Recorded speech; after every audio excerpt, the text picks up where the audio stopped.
Buongiorno a tutti e ben ritrovati. Come avete visto dalle ultime puntate di Keep in Touch, stiamo coinvolgendo sempre di più il management team e le aziende del gruppo. Il nostro obiettivo, come noto, è dare a tutti noi, a tutti voi, l'opportunità di essere sempre allineati e possibilmente in tempo reale su che cosa sta avvenendo in Lutech, e per permettere a tutti di capire la dinamicità e la straordinaria varietà del nostro gruppo, che è in continua evoluzione. Stiamo evolvendo in una direzione molto ambiziosa, mantenendo sempre il nostro DNA, e questo l'abbiamo ribadito in diversi momenti, e soprattutto la definizione della nostra mission, vision, e soprattutto declinato nei nostri valori. Stiamo però anche sviluppando nuovi ambiti di azione. Abbiamo quindi pensato che fosse opportuno dare una chiara manifestazione di tutto questo cambiamento anche all'esterno. Oggi con soddisfazione vi annuncio che ci siamo interrogati sulla nostra immagine, sul logo, e abbiamo ritenuto che quest'ultimo avesse bisogno di una rivisitazione per rappresentare meglio il nostro processo evolutivo.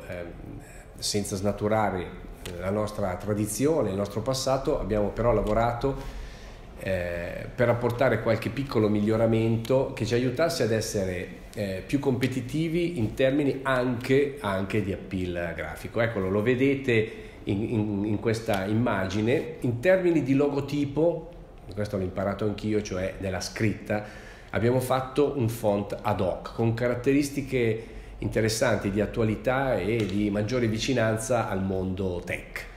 Ecco, sarà il nostro font ufficiale, il font ufficiale del gruppo. Alcune lettere sono state modificate per renderlo più unico e riconoscibile.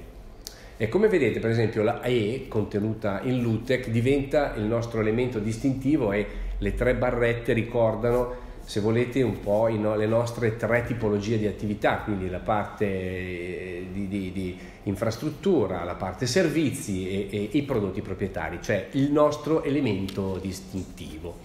In merito poi al pittogramma, cioè la famosa strada, l'abbiamo razionalizzata e abbiamo regolarizzato un po' le forme. Quindi è l'incontro questo fra il dinamismo che viene dato dal triangolo e l'inclusività e, se volete, un po' la perfezione del cerchio e delle linee di costruzione. La forma poi ha una direzione, una prospettiva tesa verso il domani, che chiaramente viene mantenuta. Il logo alla fine quindi risulta ben riconoscibile in ogni declinazione. Non è, lo ribadisco, una rottura, ma semmai un'interessante, una bella sintesi evolutiva che rappresenta quello che stiamo facendo. Ecco, poi un'ultima nota sui colori. Il colore del pittogramma si chiama Crimson Glory, anche questo l'ho imparato, ed è un insieme fra rosso e blu. Al rosso corrispondono i valori ovviamente, di passione, imprenditorialità, coraggio, potenza. Il blu invece rappresenta l'autorevolezza, la professionalità, la genialità, la vitalità, insomma la credibilità e la lealtà. Il colore della scritta Lutech è il jet, cioè un grigio scuro a cui corrispondono i valori di maggiore raziocinio, serietà e calma.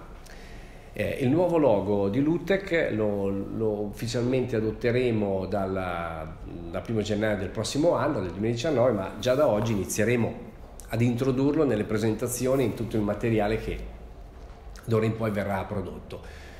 Chiaramente il nostro ufficio comunicazione è a disposizione per ogni chiarimento in merito. Ecco, lasciatemi concludere dicendo che ciò che apparentemente potrebbe sembrare una piccola modifica, invece vorrei che venisse percepito da tutti voi come invece un segnale forte e potente della nostra volontà di migliorarci sempre, di essere competitivi nella sostanza, ma anche nella forma, e questo è importante per raggiungere con determinazione e in maniera distintiva quanto abbiamo dichiarato nella nostra vision di gruppo e negli obiettivi che abbiamo condiviso con tutti voi. A me non resta a questo punto che augurarvi buon lavoro, ringraziarvi e keep in touch.